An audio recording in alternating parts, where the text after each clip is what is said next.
दस्तकार शिल्पकार एक ही जगह पे दिखेंगे। जी सर, एक पॉलिटिकल सवाल रहेगा। सर, इलेक्शंस खत्म हो गए हैं, विरोधियों ने कहना शुरू कर दिया कि इलेक्शन तक ही महंगाई रुकी हुई थी, उसके ऊपर क्या कहना है? देखिए, मुझे क्या लगता है, कभी कभी तर्कों की कंगाली कुछ लोगों को कुतर्कों का मवाली बना देती है। हमारे विपक्ष के साथियों की स्थिति भी यही है।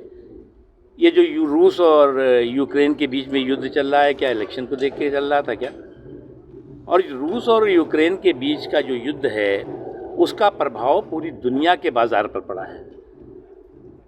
अमेरिका में 20% से ज़्यादा महंगाई बढ़ी, ब्रिटेन में 20% से ज़्यादा महंगाई बढ़ी,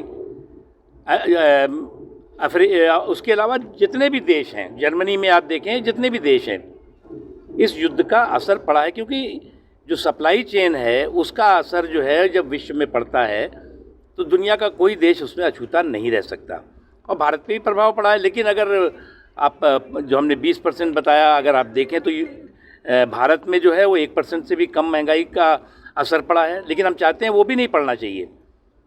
आपने देखा होगा कि 2 वर्षों का जो कोविड का काल था, जिसमें कि पूरी दुनिया आर्थिक तंगी और मंदी से जूझ रही थी, प्रधानमंत्री नरेंद्र मोदी जी की दूरदर्शी नेतृत्व और मजबूत इच्छा शक्ति का नतीजा था कि दुनिया की इस संकट के समय में आर्थिक तंगी और मंदी का जो दौर था, उससे भारत कम से कम प्रभावित हो, किसी तरह की समस्या ना आए, खाने पीने की समस्या, दवाइयों की समस्या, जो ज़रूरी चीज़ें हैं उसकी समस्या ना आए, और उसका प्रभाव रहा। वो समस्या इन 2 वर्षों के संकट काल में नहीं आई।